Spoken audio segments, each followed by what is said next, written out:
Okay, so, you know, imagine the uncanny parallels between Augustine and Slavko, yet their home countries are 6,000 miles apart. Okay, so the formula works, and it has been brought here. So to wrap things up, thank you, Mike, about the Liberty Pub. That's a very hot activity we have going. And so we call this format our Liberty Forum, and then the more casual setting, the Liberty Pub. And so to wrap things up, we have yawn. It looks like non, but it's pronounced yawn, but that is very opposite of his personality. He is going to really wake you up with his energy. I call him the Energizer Bunny. And I just want to say that I have loved getting to know these gentlemen. My mother teased me that they were all becoming my best friends as we were getting this activity off. So Jan will tell you about his personal experience. All right, thank you.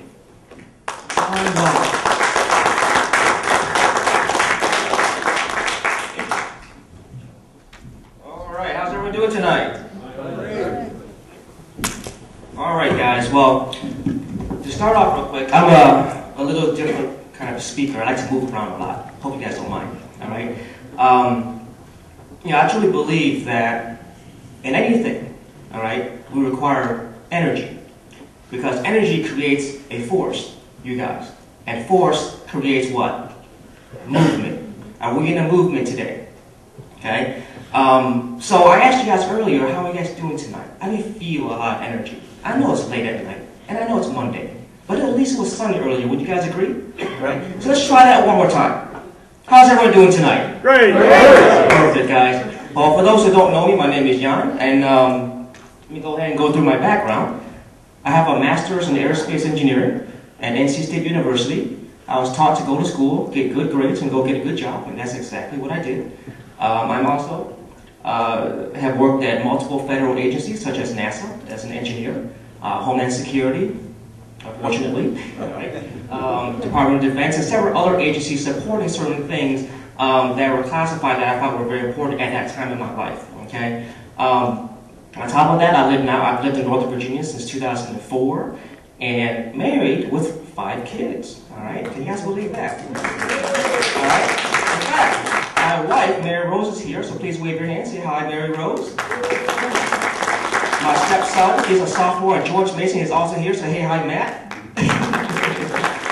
All right, very proud of them. And actually today, I am no longer an engineer. I am recovering from that field. And I currently own and operate multiple businesses here in Northern Virginia and across the country. All right? But that's what I am today. Now, that's very boring. All right, so let's go ahead and turn back the clock on tonight's topic. My family story. I'm the son to my parents, Tan and Chan Lam, who were born in South Vietnam, in Saigon. They were school teachers in Vietnam. My dad was a principal. My mom was a school teacher. That's how they met. Okay. During the Vietnam War. Now, for those who remember during that time, the Vietnam War started because French had left that area. France had left the area. There used to be a French colony. All right. And before they left, they split the country in two: the North being communist, the South being democratic. So we were in the South. My father was enlisted in the South Vietnamese Army in 1968 and fought along with the United States to fight communism, to get rid of the communist influx from North Vietnam. All right. Now, unfortunately, during that, one of his first engagements, he was seriously injured. He was part of a platoon with several guys, several soldiers, and all of them had died except for him. Now, he had 2 bullet wounds on his left arm, and the grenade had struck near his platoon where his right ear became completely deaf and his left ear lost about half of its hearing. And so he had lived with that disability since that incident, and unfortunately only a few years ago he lost completely all hearing, so now we have to use sign language.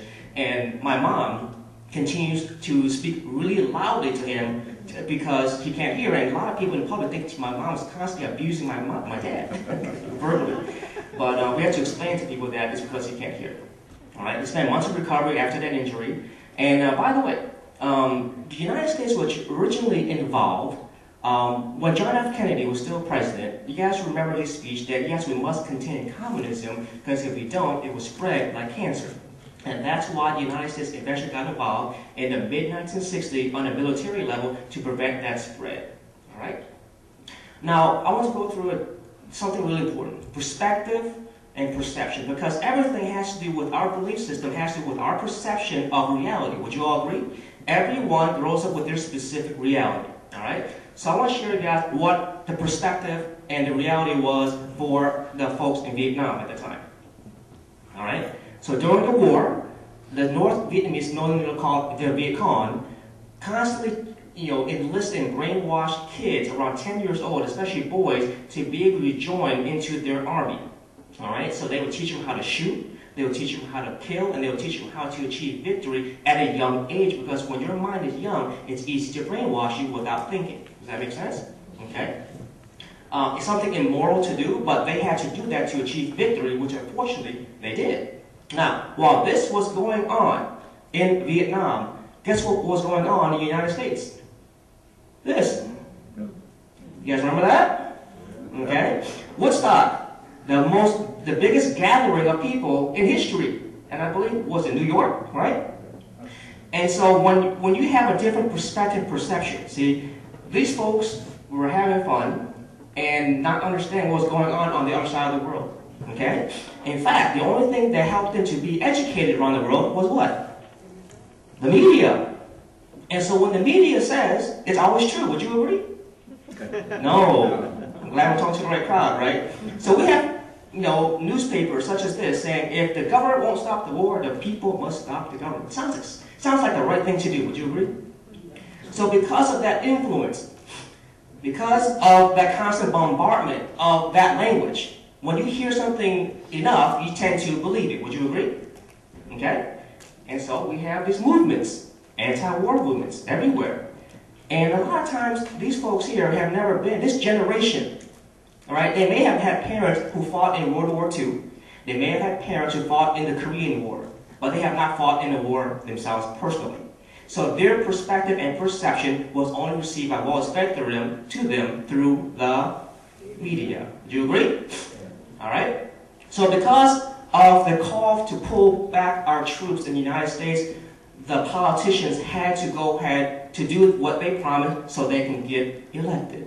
So 1973, in the treaty in Paris, the United States representatives and the folks in Vietnam signed a treaty to create a ceasefire. And a ceasefire resulted in the United States military removing their military from South Vietnam, but agreeing to allow the North Vietnamese army to stay in certain parts of South Vietnam. Now, why on earth would you agree to that? Right? Would you agree? Would you know what would happen? They said they will stop fighting and you guys leave, but we'll keep our army here. How silly is that, right? It's kind of like saying that you have a bully in your household. You can stay and live in my house, but please don't punch me. Right? So guess what happened after the United States left? South Vietnam fell. And in 1975, as the North Vietnamese army approached the capital of Saigon, the remaining Americans who were there at the embassy and the remaining supporting ground troops felt an obligation to rescue as many of the folks they worked with as possible. And the only way out was by helicopter at their embassy.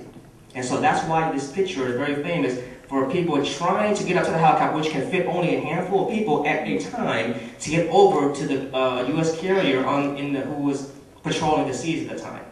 All right? And of course, you couldn't leave by helicopter, you left by boat. And some people died, and some people did not. Okay, some people made it. All right? So that was the fall of South Vietnam. But our journey is very specific and very important. Now, why on earth would we risk our lives to be able to come to the United States? Well, here's our journey.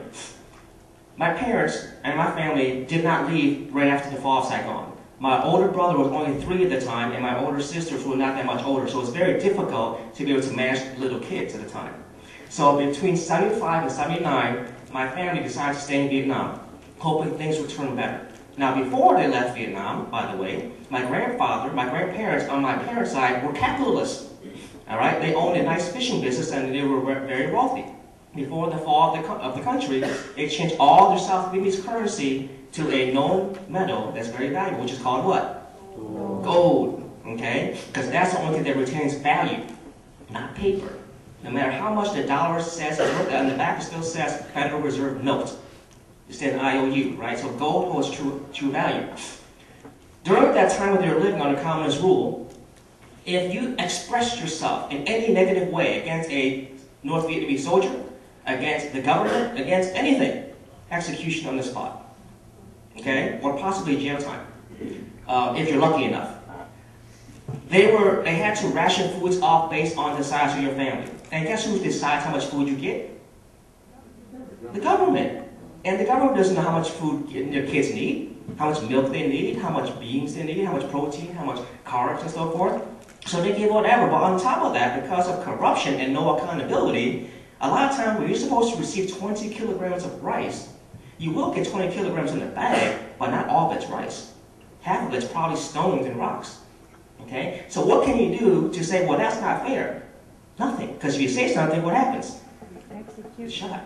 Right? So guess what? Because of that hardship, finally my parents decided it's time to leave.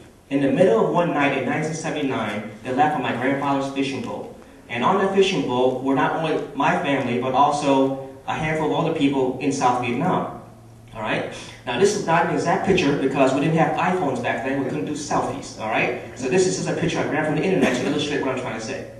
All right? So our destination was to go to a refugee camp in Malaysia.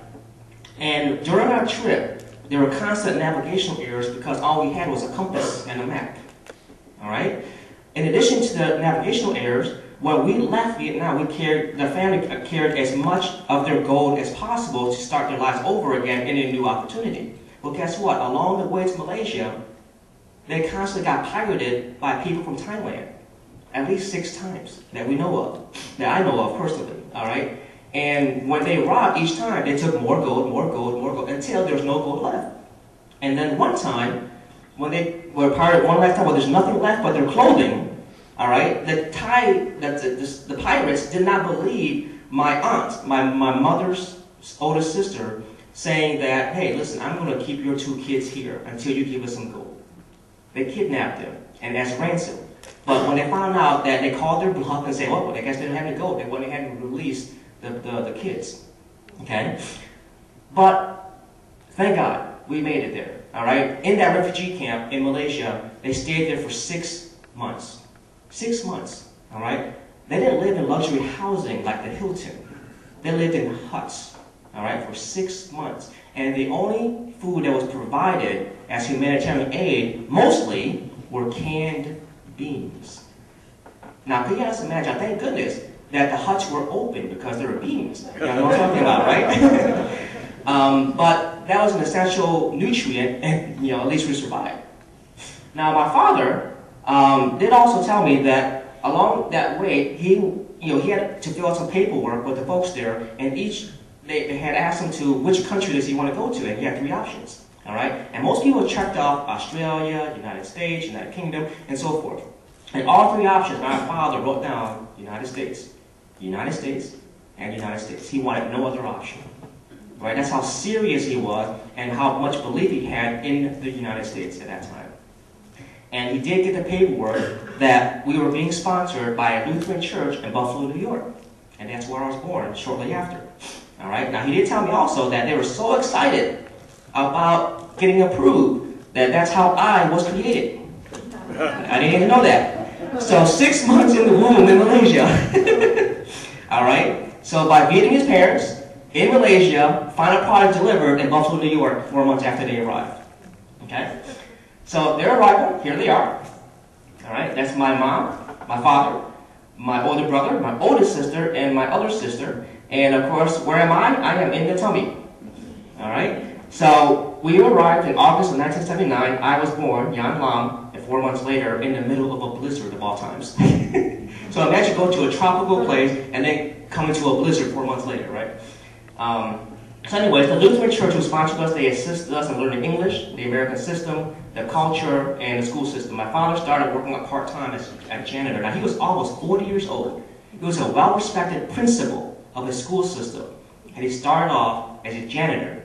just to provide for his family a good opportunity with freedom and with the right thing. Now, a few years later, of course, here I am. I'm grown up now. All right. In fact, my 3-year-old son looks just like this. All right. And then a few years later, my younger brother was born, and I have no idea why I'm still in the stroller. I think I'm 6 years old here, and I am not very happy. All right. Anyways, my early beliefs, when I lived in Buffalo, I lived there until I was 1996. My parents constantly, because I was the firstborn in the United States, they constantly drilled on me on the stories, the horrific stories of what they went through to get to the United States. So that way I would not take what we have for granted. That I would show thankfulness constantly to all of our sponsors at that church, and thankfulness for the opportunity that we're still alive with the freedoms that we have today. All right? And the best way to show that gratitude and thankfulness is to work hard so you can pay it forward for others to have the same opportunity. Does that make sense? Okay? So, but the funny thing is, because I grew up in Buffalo, it wasn't the most conservative environment. Would you agree? All right? A lot of folks around me had liberal points of view. In fact, I used to deliver newspapers called the Buffalo News. The Buffalo News is a very liberal newspaper. I constantly read it because that's what I delivered, okay? And so as I read as a teenager, I started believing in certain things. Also, the school systems in Buffalo. I remember one time I was in 7th grade. One of my teachers asked us to do an assignment. She asked, are you a spender or are you a saver, and why? And my essay answer was, neither. I am an investor. I invest in opportunity for other people so that way I can save later. So that way I can spend and save at the same time. That's what I was trying to say. She said, do it over or you get an F. So real quickly, I realized I had some things in my mind that was not programmed by them, and I knew it was almost like being a rebel. Does that make sense, guys? All right. I also had debates with my father because I used to read stuff and believe it when I was younger. My father, I would tell them certain political things. At that time, President Clinton, Bill Clinton was in office, and I said all these great things about Bill Clinton at that time. And my father's only comment to me was, "You're still young." That's all he said. All right. He tried to argue with me on a couple of things, but then afterwards he gave up and said, "You're still young." All right. And that's how powerful the media is on our kids today. All right. But despite some of my liberal views early on, I still had an entrepreneurial and capitalistic spirit. How is that possible? I have no idea, but maybe it's in the genes. I don't know. All right? My beliefs today. I understand my father much more as my views of the world has matured. I understand the influence of the media. All right? I want to show you guys an example. This something got pulled off just today. Now, this CNN article says, New York Times leaked Trump documents showing losses of $916 million. Now, mind you, I am not endorsing Trump or Hillary Clinton. I'm not endorsing anybody, but I bring this up as a point. When you first see this as a headline, Trump could legally have avoided taxes for 18 years, what will people think? It sounds illegal. It sounds illegal. It sounds unfair. Not fair at all. Would you agree? And because it's unfair, they're angry. And based on that anger, they act against him. Or against that candidate. Would you agree? Okay? Well, guess what? I am in real estate as well. I know why he declared a loss. That's what you do in business. If he had not declared that loss, he would not have employed tens of thousands of people. Does that make sense? Yes. All right? So there's another side of the story. All right? The impact, that media's impact on capitalism. See, the news channels, they make money based on commercials. The only way to get high-paying commercials is based on ratings. Would you agree? And the best ratings in the world, is it positive news or negative news? Negative news. Constantly. So that's what we're at with all day long. So we hear capitalists get thrown in jail, such as Bernard Madoff. Now yes, he does deserve to go to jail because he did something wrong. He stole billions of dollars. However, we never hear about the good capitalists. This is one bad capitalist. But there are thousands of good ones that we never hear about. Would you agree? Okay? Now, would you agree that there are always good students and bad students? Yes. There are good teachers and bad teachers. There are good drivers and bad drivers. Guess what? There are also good capitalists and bad capitalists, but that does not mean the system is broken. Okay? I'm sorry? You're here. All right. Responsibility versus blame. See, wherever I am in my life today, I take full responsibility for it. What most people do is I'm not where I am because of this, because of that, because the government was refuses to give me, because it's unfair, because of whatever.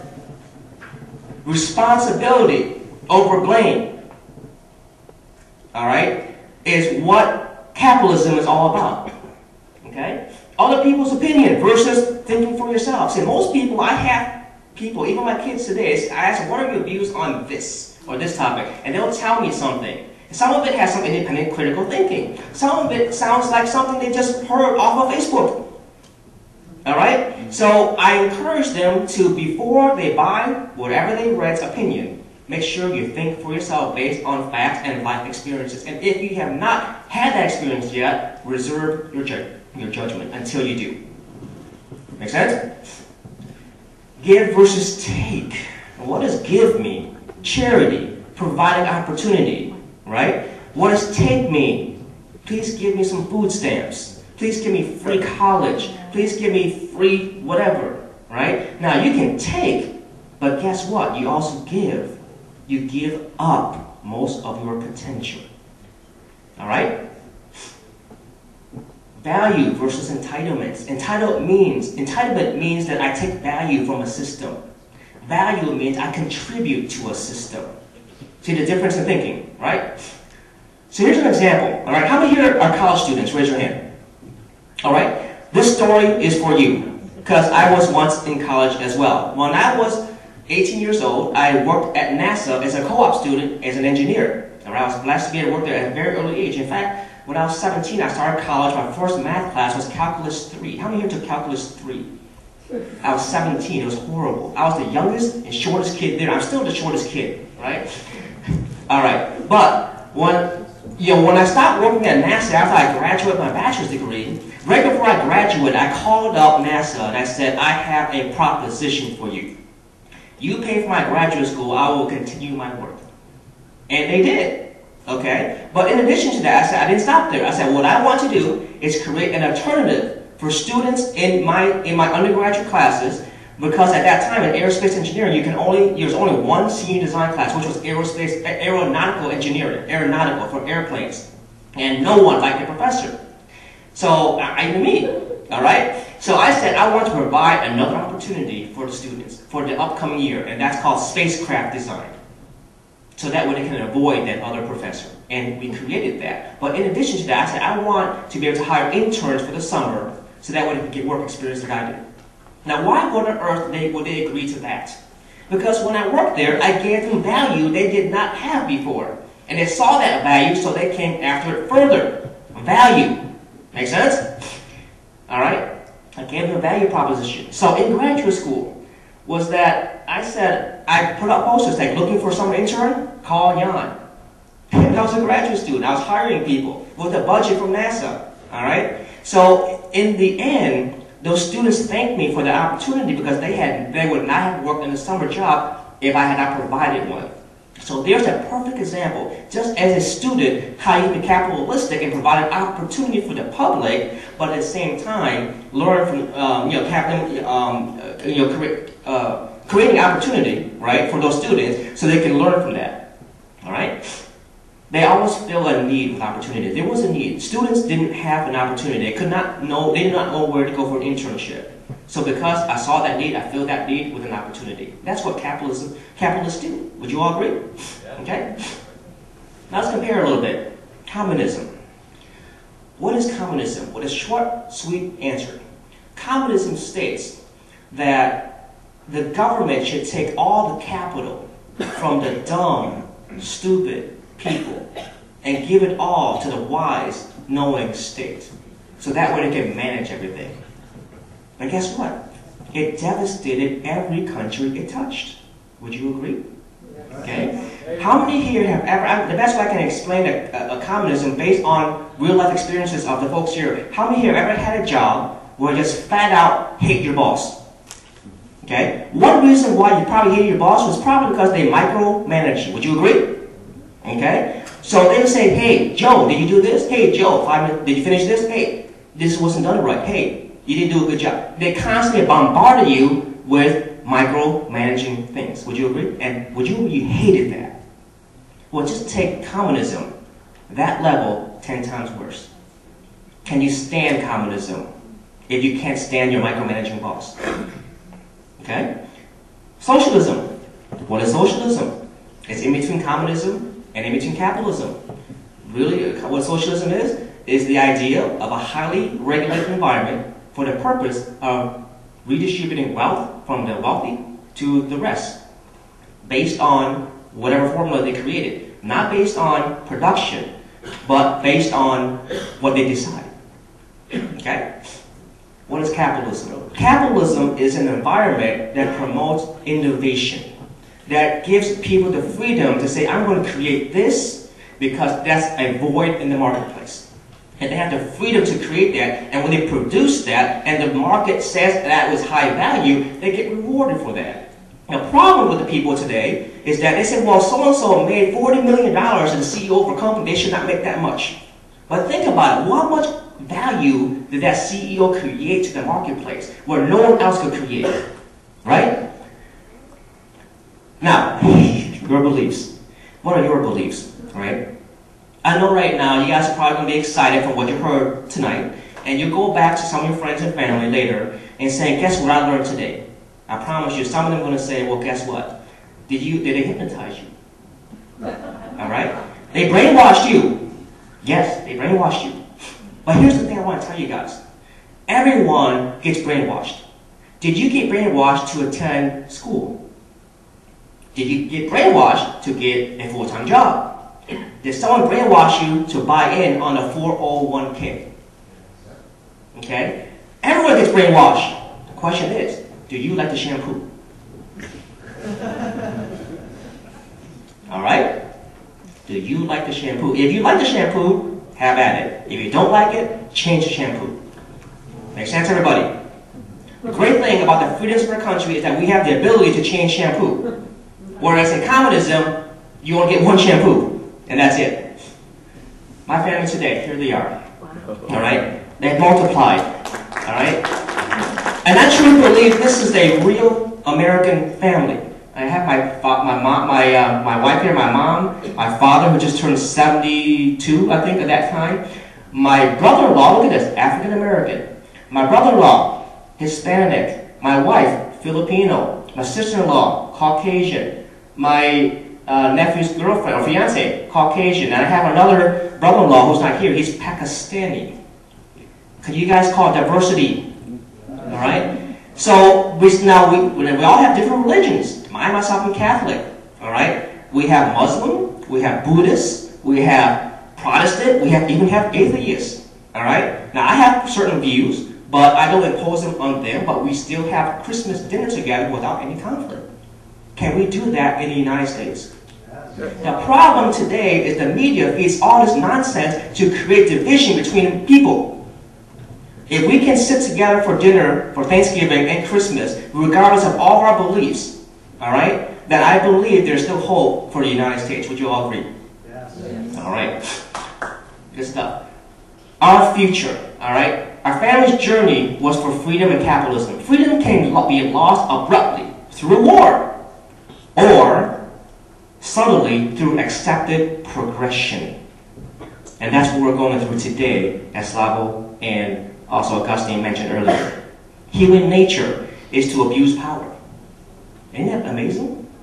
All right? That's why our founding fathers once said that when the country was founded, there should be, every now and then, should be a refresh of the federal government. A refresh. Because human nature always wants to abuse the power. And the refresh meaning the Congress has the responsibility of making new laws every year, and the president enforces those laws. Would you agree? Okay? But the problem is that when they make new laws, they never rescind previous laws. So the laws just keep on adding to the stack. Just think about your IRS code right now. Right? By the way, how many here know how to spell the IRS? No, spell it. The IRS. T-H-E-I-R-S. What does that spell? Theirs. Ooh. Alright? History repeats itself because we don't learn from our mistakes.